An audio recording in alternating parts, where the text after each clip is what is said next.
Okay guys, this is the last video in the How to Make 300 Blackout from Scratch series. And the last video I actually mistakenly said that was the part 5. It was actually part 6. So this is part 7, not part 6. This is part 7. And this is the last video. So these are the tools that we're going to need. We're going to need, of course, our press.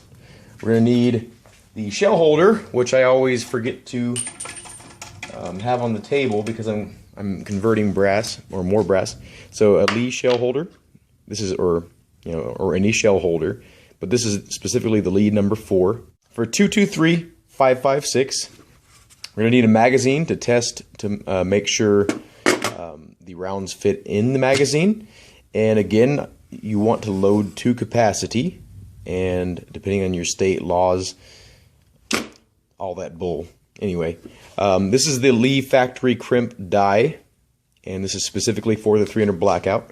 And I will show you how to set this up. Very simple. This is a bowl. These are the rounds that we created, and I have listed on them 8 grains, so there's no confusion when I pick them up. And this is just a Remington from Remington factory ammunition that they ship the ammunition in. And these are a pair of digital calipers. So let's get started. First of all, we want to install our shell holder. And again, you can put in any orientation, doesn't matter. Depends on if you're left or right-handed, whatever your preference. Then you want to screw in your Lee factory crimp die. And to get this one started, it's similar to every other die. You kind of work your way, get your ramrod and everything all the way up, and then kind of figure out right where it's starting to make contact with the round.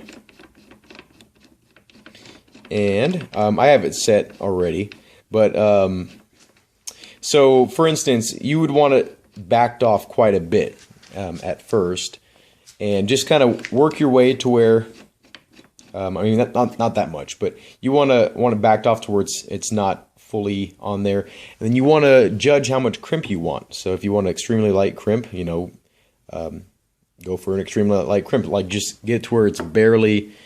I'll give you some examples. So let's see if I can just barely kiss it here. So just apply a little pressure, and you'll see like a slight line. And let's see if we can get one developed here. Okay, we can't visibly see one just yet. So what this is doing, this crimp here, is it's removing the bell that we created for the cast projectiles.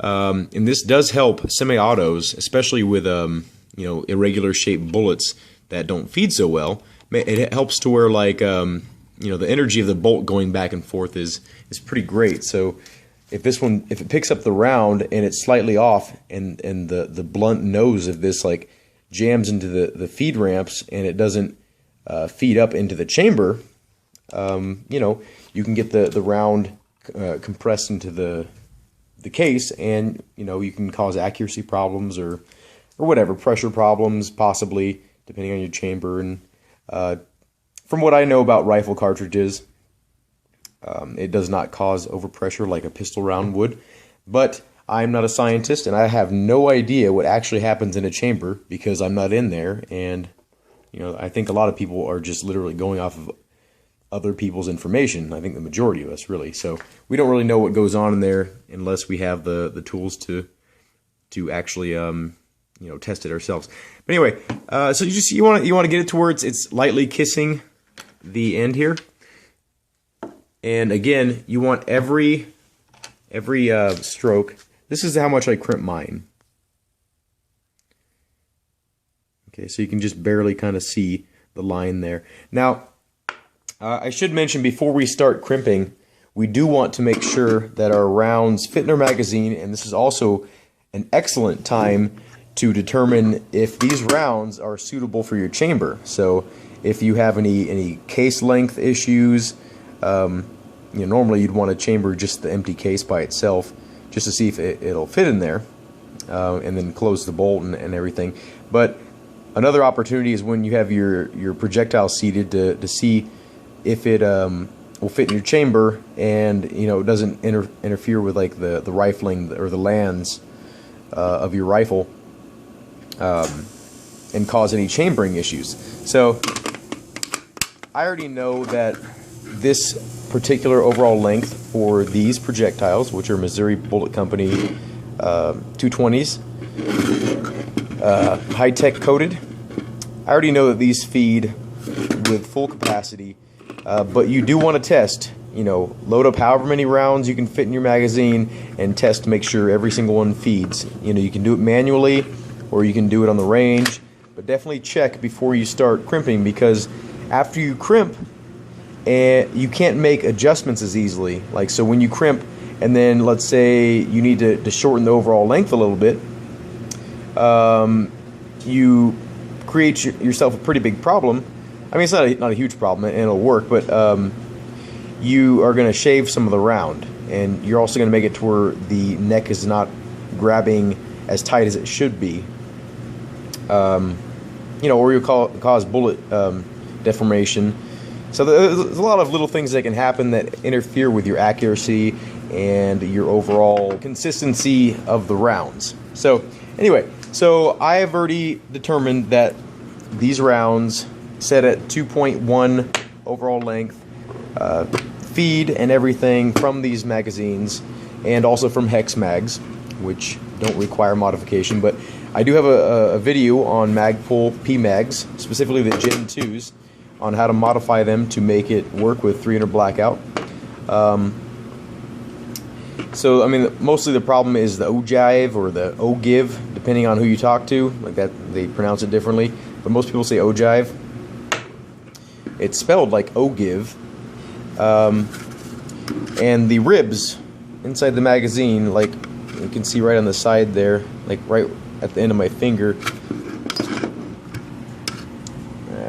there, right at the end where my fingernail's touching, those are ribs, and those ribs interfere with the side of the bullet, right where it starts tapering into a larger, like where it's kind of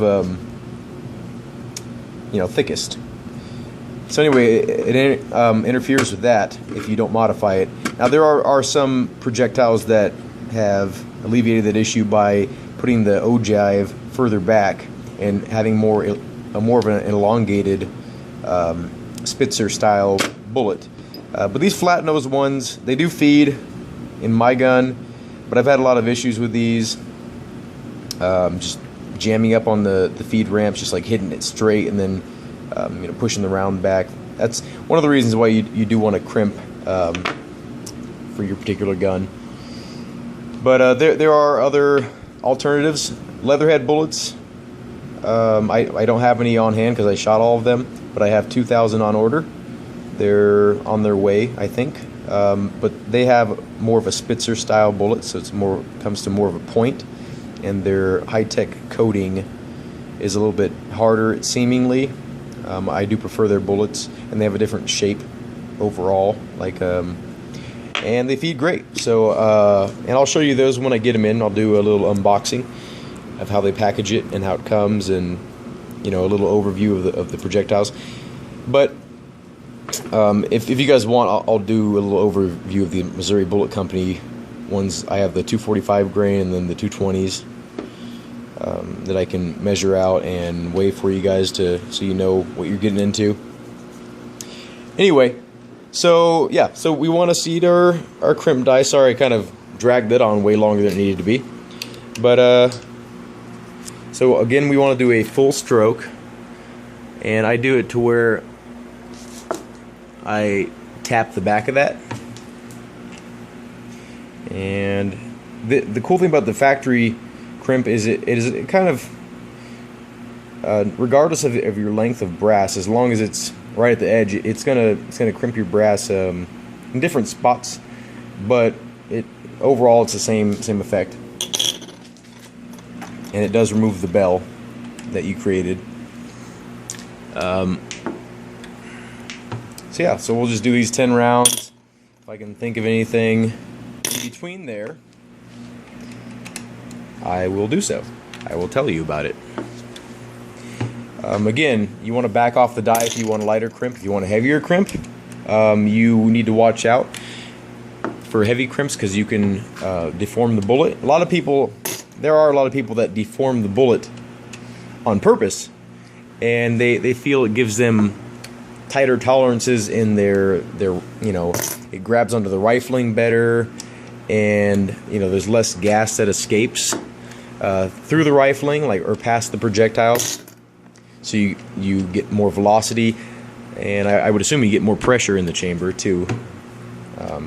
Usually more velocity, I guess not always, equates to more pressure in the chamber. And the reason I have the calipers out here is it's more or less to, if your projectile is too long or too short, you want to, for your magazine or for your chamber, you want to determine what's wrong with it, like where it's at. I don't need this, but you're going to need this for especially your first batch of ammunition. Like, you're going to need to double check everything. I kind of have my stuff set up to where I already know where it is. Not saying I don't double check it, because I do, but just for the sake of this video, I'm just kind of putting it out there, letting you know that you should. But yeah, I don't really need to. But I do use these little rifle things, and this, like I said, this one comes from Remington. They package it with their factory ammunition. I just, when I'm doing different grains, I'll do like 5 different loads and stuff, just so I can test out multiple loads with one trip. I'll kind of separate them like in groups of 5 or groups of 4, groups of 10, and just kind of group them all together, and you can throw them back in the box. And because you've written on each case, when you're developing a load, because you've written on each case, there's no confusion when it gets ejected from the gun or extracted from the gun. There's no confusion when you pick that brass up what charge you had. So you can look at the primers, you can look at the case, you can see if there's any issues with the load, or at least anything visual. And you can also experience if it has lessened recoil than the others. The charge wasn't proper, or maybe the powder was a little bit moist, or there's a lot of little things that can happen. But you can determine some things from the case. If there's signs of overpressure, or something splits, or you can say, like, okay, I need to watch out for 8 grains if this causes a problem, or 8.1, or whatever, your brass that you determine that causes you a problem. So yeah, that's all there is to it. I hope you enjoyed this video series, and I hope you can make good use of it. Please share it. I know it's been a sort of, I kind of fragmented the uploads, but there were certain things I just couldn't record due to time reasons, or I didn't have certain tools just yet because some of them broke, and I had to order replacements. So if you have any questions, I love to answer questions. I love to do my best to help others, especially in with firearms or anything firearm related, airsoft. I will be making some more airsoft videos in the coming future. I hope I'm not like driving a lot of my subscriber base away because I'm doing a lot more firearm related stuff. Do know that I am still very interested in airsoft, and I'm still involved with airsoft, but I did have knee surgery, so I'm not really able to get out and do certain things. So I'm more or less focusing on firearms more because it requires less movement, but I can still enjoy shooting. So not saying I can't enjoy airsoft like just plinking and stuff, but you can only go so far with your ranges, and the sort of visceral experience of shooting a gun with more recoil. It's just much more satisfying, if you're not going up against another person. So PvP. So yeah, make sure and like and subscribe. Please ask any questions. Feel free. Like I said, I love to answer questions, and I hope you enjoy this little video series. Let me know what you think.